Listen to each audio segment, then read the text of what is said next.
Hi everyone, today we're going to study properties of radicals.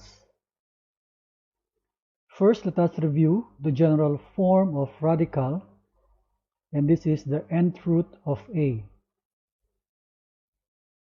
We know that the small n is called the index, and the term inside the radical sign is called radicand, and this is our radical sign. Now let's go to properties of radicals. First one is, for a real number a, when n is odd, the radical nth root of a is always real number. Take note, the n there is the index. Let's have example, cube root of 20. So the number 20, our radicand is a real number. Our index is an odd number, it is 3.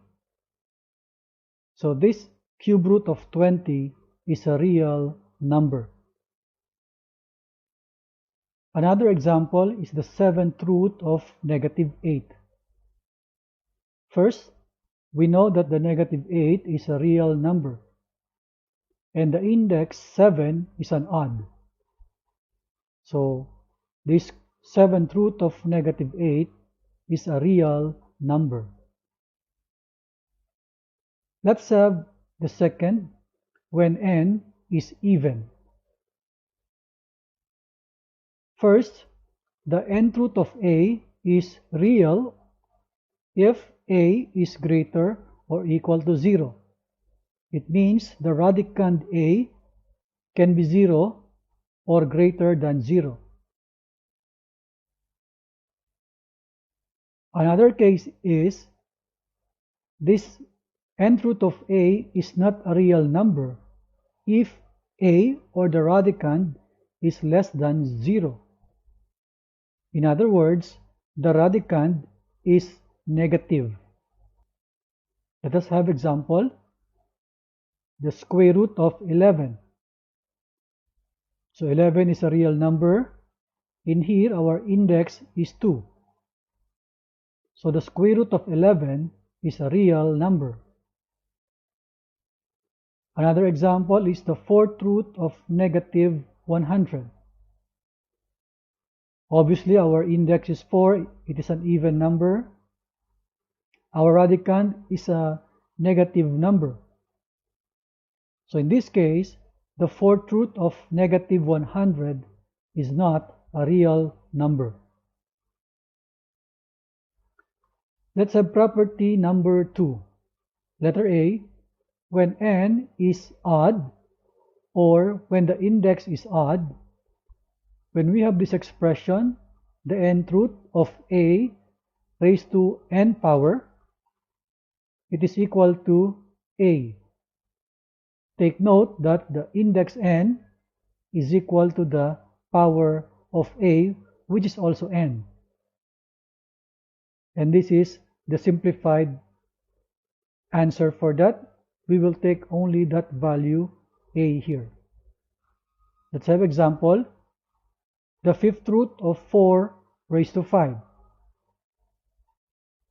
So this is equal to 4. It seems like we are cancelling the radical with that index 5 and also the power 5. Another example, the cube root of negative 6, and that is cube. So the answer here is negative 6. What about when n is even?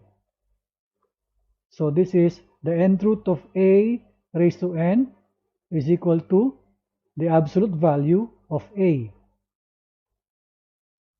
Take note, we will use the absolute value sign when taking an even root of an expression with a variable in the radical. Example, the 4th root of 10 raised to 4. So this is equal to 10. Another example, in here our index is 8 and it is even, and our radicand is raised to 8 power. In here, our answer is 7, positive. Another example is square root of x raised to 6. We can show this to be the square root of x cubed, that is squared. So in here, our index is 2, and there is a power 2 here, and our radicand is the x cubed. So it seems we can cancel the radical sign with that index 2 and the power 2 here. But when we simplify, we will show the absolute value of the x cubed. Let's have the property number 3, simplified radical expression. For a real numbers a and m and an integer n greater or equal to 2. So take note, our a will be used as radicand. The m will be used as a factor of this a, and the n is the index.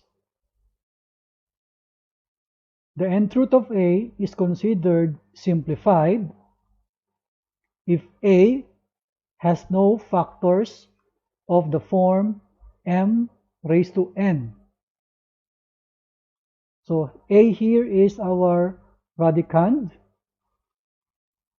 and the m is a factor of a, but take note, the power of m here is n, and this n is the same index of our radical.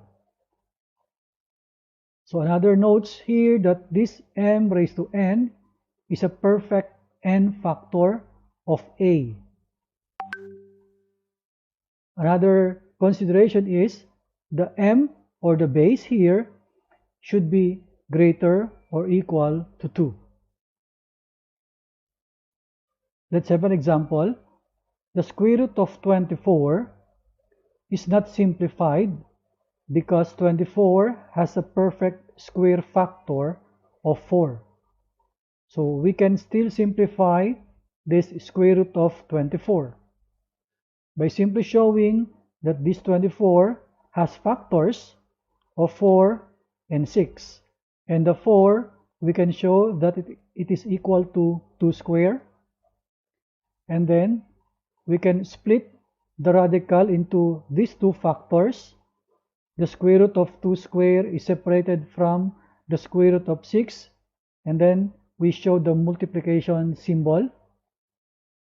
And this expression here, the square root of 2 square, we can simply cancel the radical sign and the power, and then we use the 2 and connected with the square root of 6. So it means the square root of 24 is equal to the value 2 square root of 6. Another example is square root of 10. The square root of 10 is simplified already because there are no perfect square factors in 10. So take note, the square root of 10, our index here is 2. So we are looking for a perfect square factors. Unfortunately, there are no perfect square factors for 10. So this expression is already simplified. Thank you for watching the video. See you again next time.